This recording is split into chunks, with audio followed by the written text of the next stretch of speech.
All right, so let's now have a look at how we can actually reduce procrastination, specifically using this BEDS-M framework. And I've drawn a little bed up here just to make it easier for you to remember it.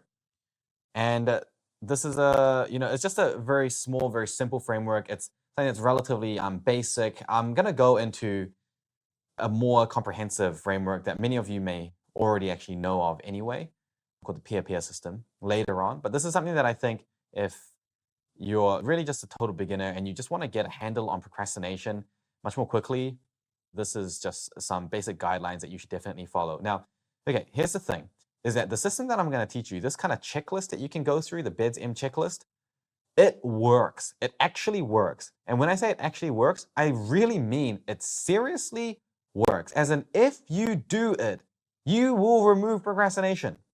It will work. Yet,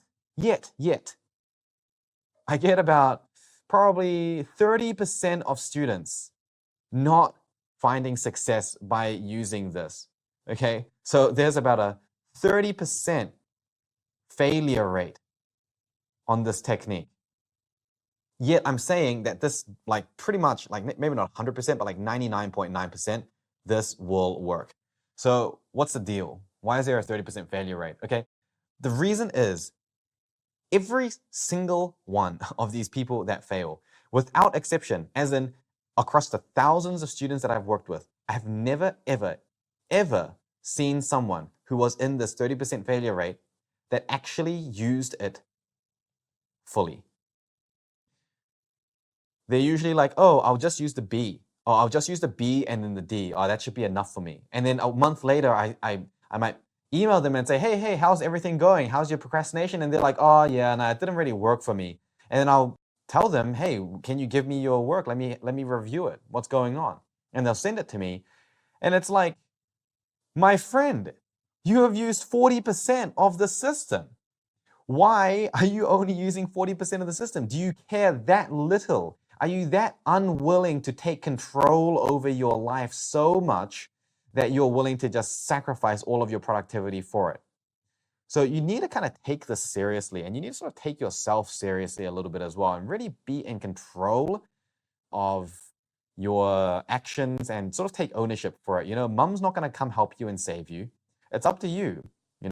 You're the owner of your own success. And if you're learning a system like this, which like it seriously works, and you just don't apply it fully, or you just do it as the minimum amount of thing.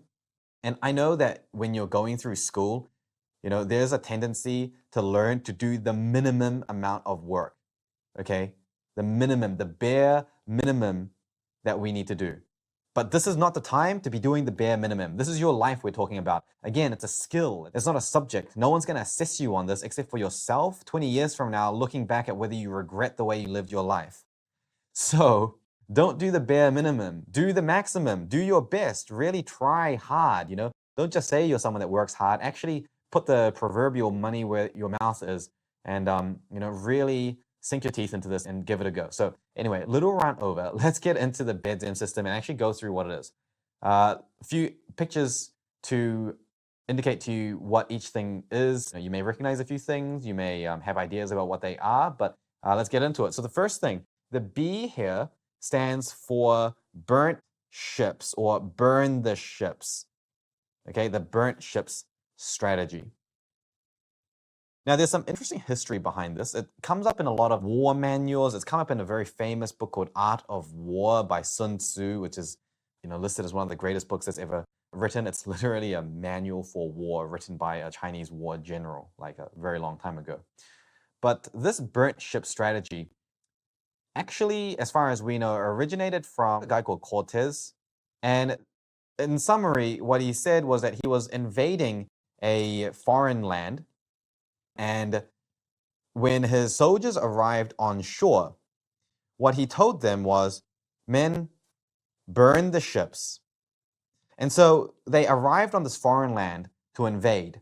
And what they did is they actually burnt their ships. Why did they do this? They did this so that there was no way out. No way out. There was no chance of escape. So the burnt ship strategy says that if you really want to get something done, you want to make it so that there's no chance for failure.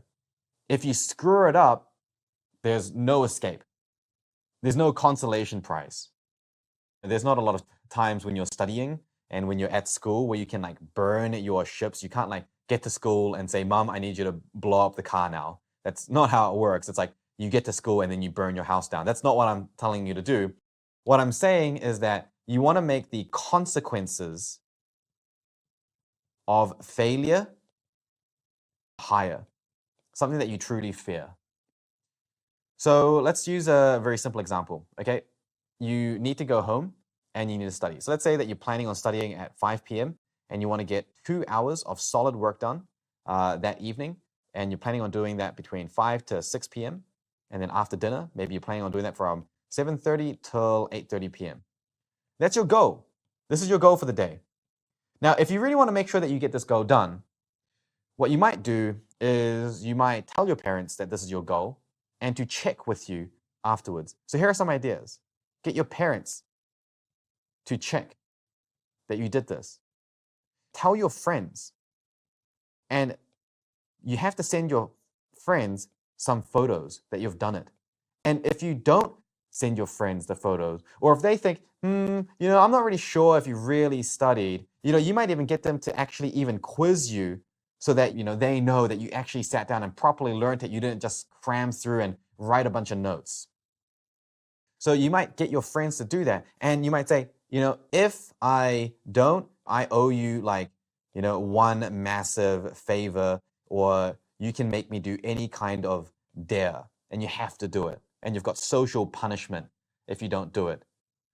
Famous example, there's this YouTuber called Thomas Frank, and he had a burnt ship strategy when it comes to waking up early in the morning. And he rigged up this thing where automatically, if he doesn't wake up and I think turn his alarm off or scan a certain thing in his bathroom or something like that, within, I think 5 or 10 minutes of the alarm going off, it would automatically tweet out something to his lots of followers, where the first 50 people would get given $5 or something like that, or $10. So for him, not waking up early actually meant he's going to lose some hard code cash. So maybe you want to have something like that. Maybe tell your parents, you know what? If I don't do this, I'm going to give you, $50. So a lot of people are very afraid of using the burnt ship strategy. And honestly, when I started using this as well, I was pretty terrified as well, because I was like, wow, I seriously do not want to suffer these I did all of this stuff. I made consequences that were seriously, I will never be able to go out in public ever again. And it was scary, and it worked, because you just do not give yourself the option. So I often say procrastination is one of those things that we give it this big fancy word, procrastination. It's like magic. It's like, oh, it must be like this phenomenon of human psychology. It just exists. It's unescapable. It's the law of the universe. Like the universe itself is sending its energy in order to make me procrastinate. But it's totally not. Procrastination is a very beatable thing. In a way, it's a very modern sort of thing. It's basically our brain saying, I don't want to do anything that's not important. It doesn't want to do anything that's not relevant. Because again, just like how it will forget things that's not relevant and important, if something doesn't seem like it's worth the effort, if you can't see the gain from it, and often, again, because going back to the cave theory, we don't tend to live very long, so short-term gain was actually a lot more important than long-term gain. It's better to make sure you stay alive that week than plan about what you're going to do 10 years from now, because you might not even be alive next year. So our brain is kind of hardwired to really prioritize this short-term gain. So your brain is saying, look, I don't know how much short-term gain I'm getting from this thing, so it doesn't seem like it's very important. So I'm just going to go do something else instead, which is less energy consuming, because these calories are extremely important for me to stay alive. Your brain doesn't realize that there's such a thing as supermarkets now and processed sugar. So because of that, your brain, good on it for trying to keep you safe and alive and not use up all your calories, is saying, this is not worth it, so I'm going to procrastinate. But let's say some crazed killer escapes prison and then holds your whole family hostage and somehow managed to kidnap everyone you've ever met and loved, and says, hey, if you don't study, I'm going to torture everyone that you've ever met. You're going to study. You're going to say, okay, screw the brain. Okay, don't tell me it's not important. Everyone's life is on the line. You will have instantaneously just solved procrastination. Okay. Or if I said to you, I want you to wake up at 5:30 a.m. every single day for the next 2 weeks and study for 2 focused hours before you go to school every single day. And if you do that, I'm going to give you $10,000 cold hard cash every single day. By the end of the week, you can make $70,000 just by studying for 10 hours that week. So if you do that, you're probably not going to procrastinate, right? So the idea here is that when you use the burnt shift strategy, you're making a decision that you care about your development enough, that you're willing to put yourself under the pump and give yourself serious consequences, and you're not afraid. And the thing is, if you're afraid of the consequences, good. Just don't fail. It's as simple as that, really. So you don't want to make goals that are like ridiculously hard. You don't want to say, okay, I'm going to study from 5 to 6:47, and then at 7:30 to 8:30, I'm going to study exactly. And I only did till 6:46. Therefore, I need to, suffer the consequence. You want to have goals that are relatively achievable. You want to have goals that are very specific and, relatively simple, but ones that are going to be pretty meaningful still. All the stuff that I've talked about in the previous videos, you want to use those types of goals and that type of scheduling and that type of prioritization, okay? So that's the B, that's the burnt ships strategy that we can use. And then the E actually stands for environment, okay? So what do I have here? What I have here, and it might not be a drawing that's good enough to actually tell what it is, this is meant to be a cookie jar. And so I have this thing that I call the cookie jar effect. And anyone that's come to a seminar or a workshop or course by me has probably heard me talk about the cookie jar effect before. The deal is that I really like cookies, okay? I like a lot of different types of cookies, but there's something about a classic choc chip or a butterscotch biscuit or the like Girl Scout cookies with like the sugar on top of them. There's something about those cookies that just really does it for me. And I love those cookies. I will eat those cookies like a chain smoker. I wouldn't even wait for myself to finish swallowing. I just like cookie after cookie after cookie. And so that's not good for my health and life and my, my obesity rate. So I don't want to ingest a lot of cookies. But for me, the thing is that if I see a cookie jar on my kitchen top counter, every single day after dinner, I'm going to grab and eat a cookie. And it takes a lot of willpower. Okay, let me say that again. It takes a lot of willpower and a lot of motivation in order for me to avoid eating that cookie. And it's like, why would I put myself in a situation where I am unnecessarily tempted and relying on motivation to overcome it? Why would I do that when I can actually simply remove it? I have plenty of other things in my life that I need to save my motivation for. Remember, I don't want to use motivation if I don't need to.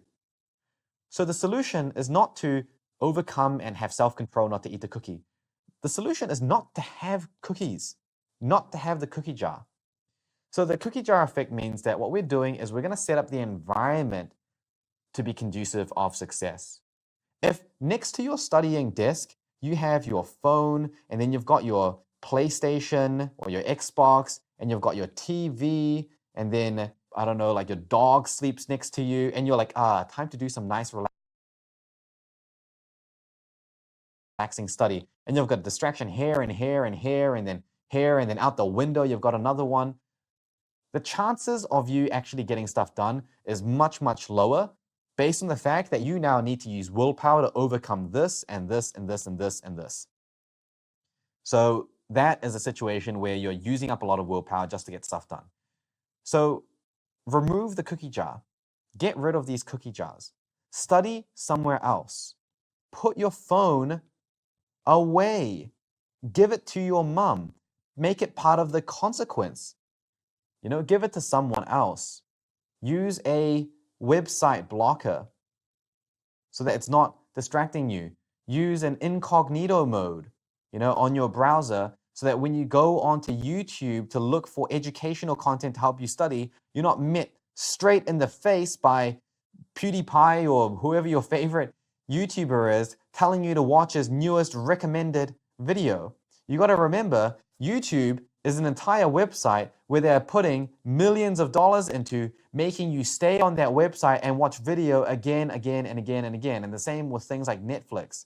These things are actually created to distract you. So if you're putting yourself right in the line of fire, don't be surprised if you get shot and then end up procrastinating.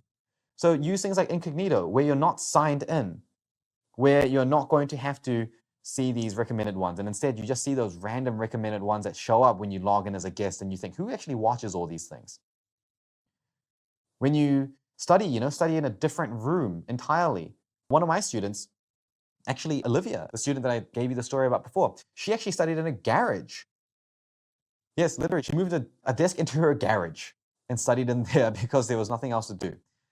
So when you set up your environment, and I've actually mentioned this before, people that have high levels of discipline are equally distractible. Okay? The difference between someone who is very focused and gets a lot done versus someone who is easily distracted and procrastinates a lot is not in how easy they are to be distracted in terms of their own neurology. They are equally distractible. The person that's focused actually spends time to create an environment where the distractions can't even enter in the first place. Whereas a person that's distracted relies on willpower. And yes, it might work for you for a short period of time, but please trust me when I say this, it won't work for you a long time. It's not sustainable. So E stands for environment. Go and look through your environment. Make a list of all the things that are distracting you and go and remove the cookie jars.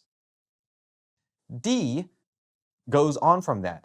D stands for a distractions cheat sheet.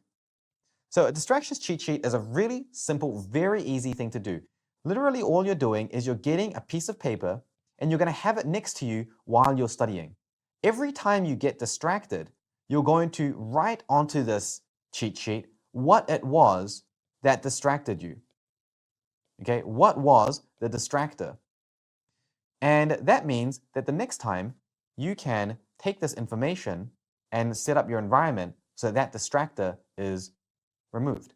So you might initially think, okay, I've taken my phone away, and you're still getting distracted. What are you getting distracted by? You're getting distracted by your dog.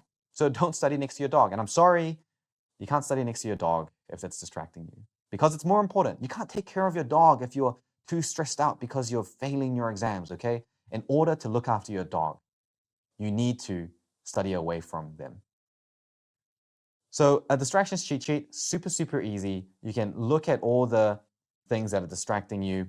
And when you get distracted, you write it down. It doesn't always help you in the moment, but it does help you for next time. And actually, one good thing is that sometimes it does actually help you in the moment, because the fact that you have a sheet of paper next to you that is literally tracking your distractions makes your brain more aware of being distracted and therefore makes it less likely for you to be distracted. So all of these three things, when you put them together, they become pretty powerful, and this actually becomes your bread and butter. So I would say that if you just do this well, you will be able to put a cap on procrastination 70 to 80%, which makes a big dent. Now the S simply stands for creating a schedule. And in terms of creating a schedule, you just follow the guidelines of good scheduling that we've already covered. So if you're weak on those, go and review that video because we've already covered those guidelines. So make sure you have a schedule and reflect on them and see how it's going. But it just means that you've got a bit more structure to your week and your day.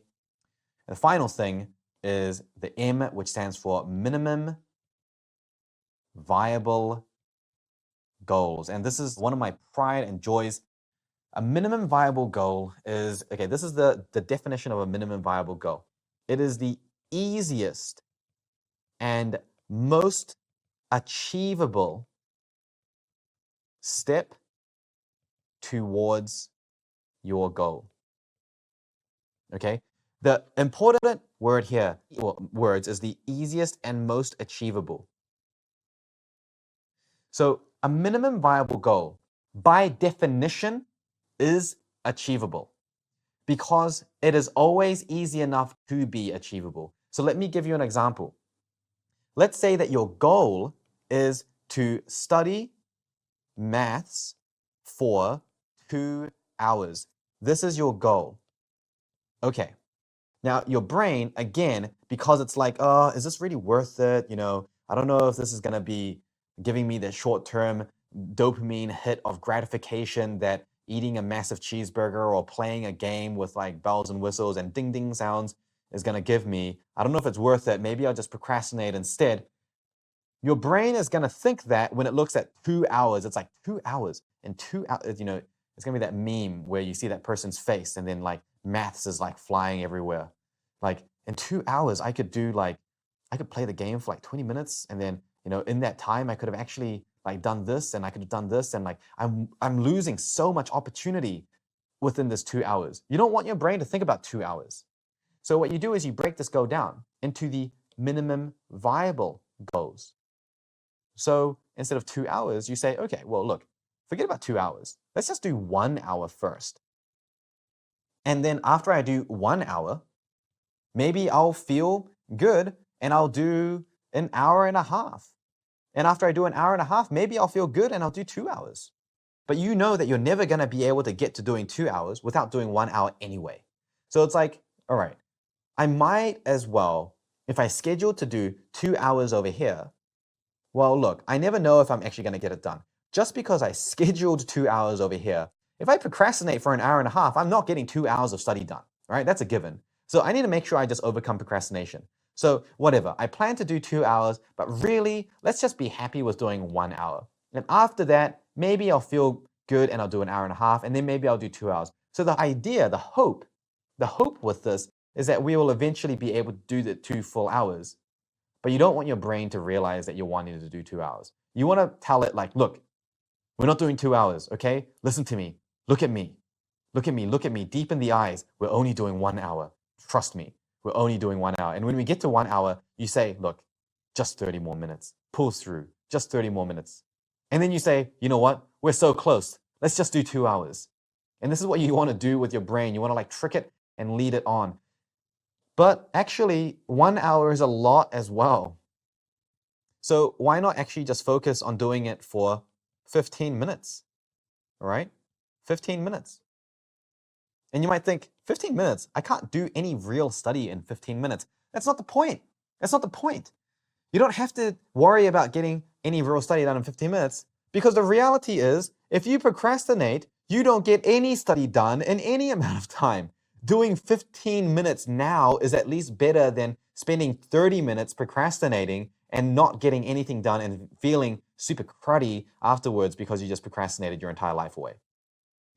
So the 15 minutes is not to say we're only doing 15 minutes. It's to say we're going to at least be able to do 15 minutes. And if we're feeling good, maybe we stretch that out to 30 minutes. And maybe if we're feeling good, we stretch that out to 45 minutes. And if we're feeling good, we stretch that to 1 hour. And then maybe that becomes 2 hours because we're leading our brain along. But on the same vein, we can even make this easier. 15 minutes? What about just 2 minutes?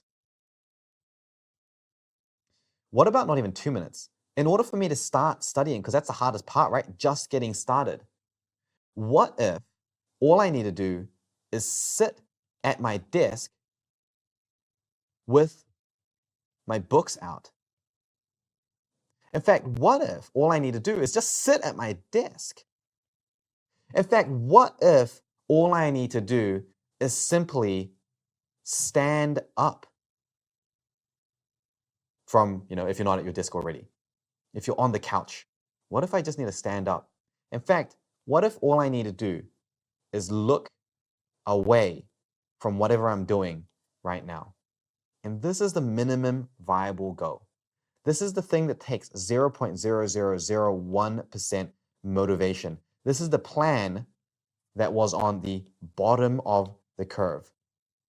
No matter what your motivation is doing, you're always going to have at least enough motivation to just look away. Let's say that you're sitting on the couch and you're watching TV and you're like, I just can't be bothered studying. All right, fine. You can't be bothered studying. Don't study, don't study, don't study. Look, just look away from the TV. Look away from the TV. Good.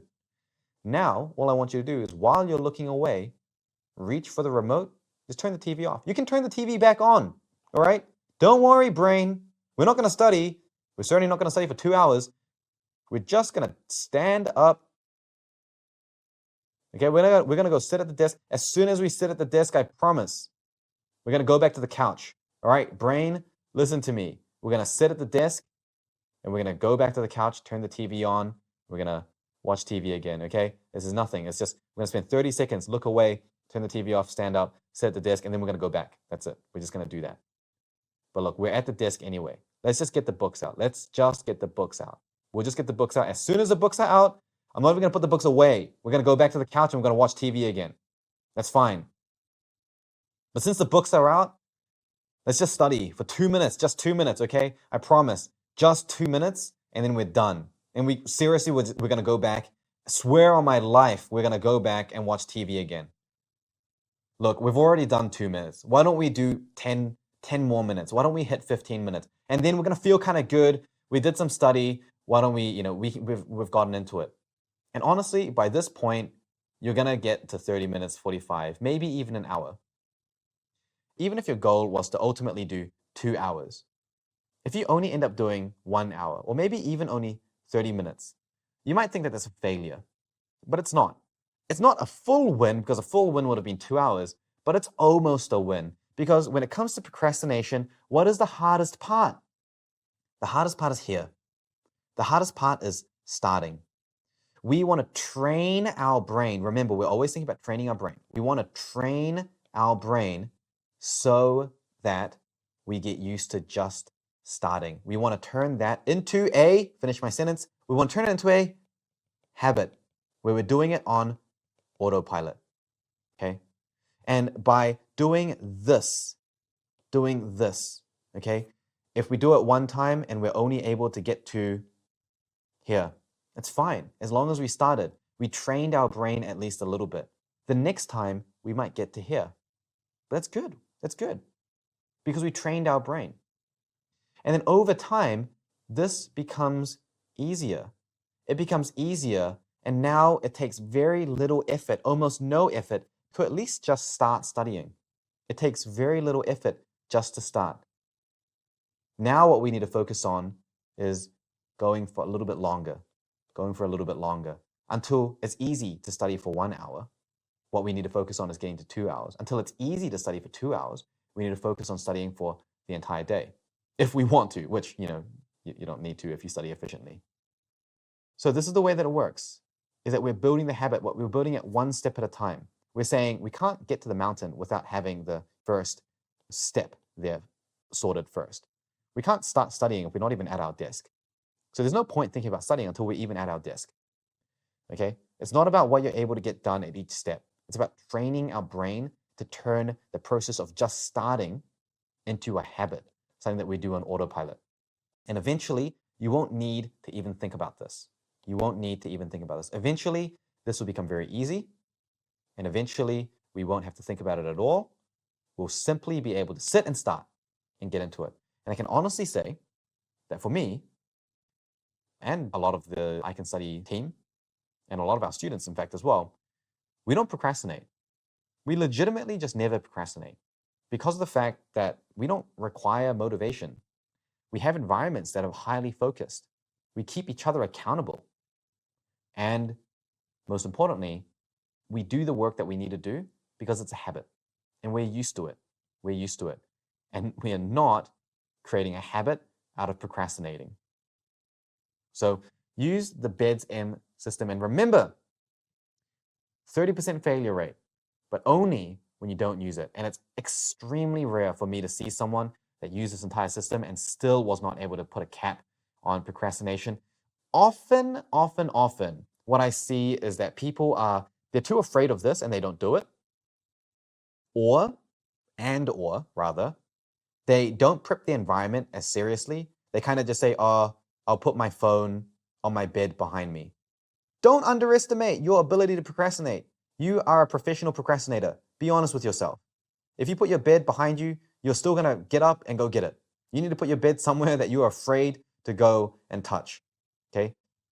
So this, environment setup, often people get pretty lazy. They only do like the bare minimum that they can be bothered with the environment. I've had students who, procrastinated a lot and they completely solved it by literally locking some of their things away. They used to put their phone in a safe and then get their dad to set the password on the safe. So they legitimately couldn't enter it anymore. Website blockers, where if they try to change the setting on the website that they blocked, their friend will get notified and they have to give them like $100. So people get lazy with this. They're too afraid to do it. People do the bare minimum when it comes to setting up the environment. A lot of people will do the distractions cheat sheet because it's just so easy and there's no fear about it. People will try to schedule. Often people don't follow all the guidelines that I gave. They only follow a couple of them and they fall into the same traps and mistakes. But this is one that people really seem to underestimate. They'll say, okay, the minimum viable goal of studying 2 hours is you study for 15 minutes. It's like, no, you missed the point. The point is that the starting is a difficult part. You need to create like 10 different goals before you even start. And then once you've done that, you want to make this part really, really smooth because this is much easier. Going from here to here is much easier than going from here to here. Okay, so don't get lazy, don't do the bare minimum, take it seriously, and together, let's just completely crush procrastination, right? Why don't we do that? Let's just absolutely destroy procrastination. And you can look at all the people getting distracted and procrastinating around you and think, man, I used to remember living a life like that. We can completely be beyond that. So the BEDSM system, a great foundation, good starter, relatively easy as long as you take it seriously. And this will then build onto some of the other systems that I'll teach you later on, which are even more effective than this, which is called the peer-peer system. And there are a lot of similarities. This is probably about a third of the peer-peer system already. So look forward to that. But before that, make sure that you're able to do this.